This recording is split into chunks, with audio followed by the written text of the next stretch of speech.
It's our most precious resource. But time is relentless. It changes all of us. Yet for some, no matter how much time passes, some things will never change.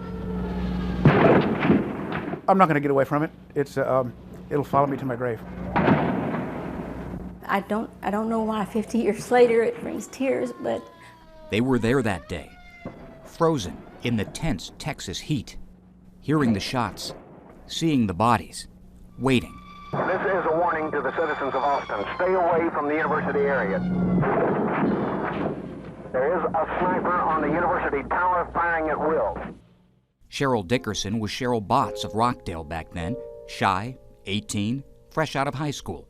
I rode the bus to Austin to spend a week with my grandmother. I always did that every summer. On this trip, Cheryl met a ticket agent at the Austin bus station. Don Walden was also a UT student. And then he asked me if I had ever toured the campus, and I said no. All those years I'd lived near Austin, never had been there. Don offered a campus tour. Cheryl accepted, and the next morning, off they went.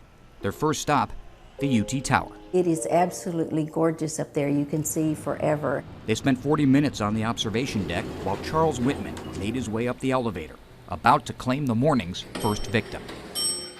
When they went back in from the deck, they saw receptionist Edna Townsley wasn't at her desk, and they noticed something else. There was a reddish-brown swath across the floor, something like a mop would make. Didn't know what it was, but the first thought I had was varnish. It looked like the color of varnish my mother used. As we step over the stain, there's a movement to our right, and we both turn and look. And at that point, Whitman raises up from bending over the couch. He turns to face us, and he has a rifle in each hand. We're just walking and talking. But as we turned and faced him, I smiled and said, hello. He smiled real big and said, hi, how are you? And we just kept walking. And that was it. They never stopped walking. Cheryl figures they were in and out of the room in about 15 seconds. They didn't ask him about the guns. It was 1966. Why would they? Don said later he thought about asking him if he was going out to shoot pigeons. In my high school, very small town, all of the guys drove pickup trucks. They had gun racks in their pickup trucks with guns in them, loaded, unlocked while we were at school. It was normal. It was an innocent time.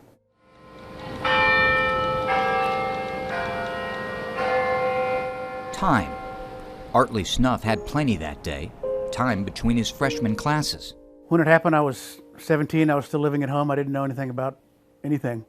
Artley was playing chess that morning at his friend's apartment, 4 blocks from campus. Just before noon, the radio announcer came on after a song and said that he thought that they thought that somebody was on top of the tower with an air rifle. And we were right nearby, so we jumped up. I remember the chess pieces flying. And they flew to where the action was. Before we got 100 feet onto campus, there was somebody in the street hiding behind a building, yelling, take cover. So they did, on the 3rd floor of Sutton Hall. From there, we could see people lying on the mall. And even from there, I could see that Claire was very pregnant. Claire Wilson was an 18-year-old freshman, a Dallas native, the daughter of liberal parents from a conservative town. But politics didn't matter much as Claire lay on the searing concrete, 8 months pregnant, with a bullet in her hip. I felt a huge shock, just a jolt. Wilson and her 18-year-old boyfriend, Thomas Ekman, had just left their anthropology class and were walking on the South Mall when Whitman found his first victim from the tower. I thought I'd stepped on an electric wire. I thought it was an invasion. And the Vietnam War had broken out. It was war, one man's personal war against the demons in his head, and Claire's boyfriend was his next target. I could see him, but he wasn't moving. I knew he was dead. Thomas wasn't the only casualty. Claire felt the baby stop kicking for good, and she figured she was the next one to die. I just thought, this is the end. I thought that really the whole time. I really had no help, no hope. Meanwhile, Artley Snuff and his friend James Love had made their way back down to the ground and took cover behind the old Jefferson Davis statue. It was only about 100 feet from where Claire and all these other people were lying out in the middle of the mall. And I crawled under some hedges that were right next to the statue. And I don't know how long I was in there, but when I got myself back together and crawled out from under the statue, I realized that the people out there did not have the option I did. They were laying on the hot concrete. They were under 100-degree suns. And it became intolerable. It wasn't exactly painful. The heat overruled the pain. You know, my body was just preparing to die. Claire was the only one I saw move, and I was worried that there was a sense of urgency because I thought that the tower shooter could see her move and might shoot her again. So James and I ran out there and picked her up. She was laying in a pool of her own blood.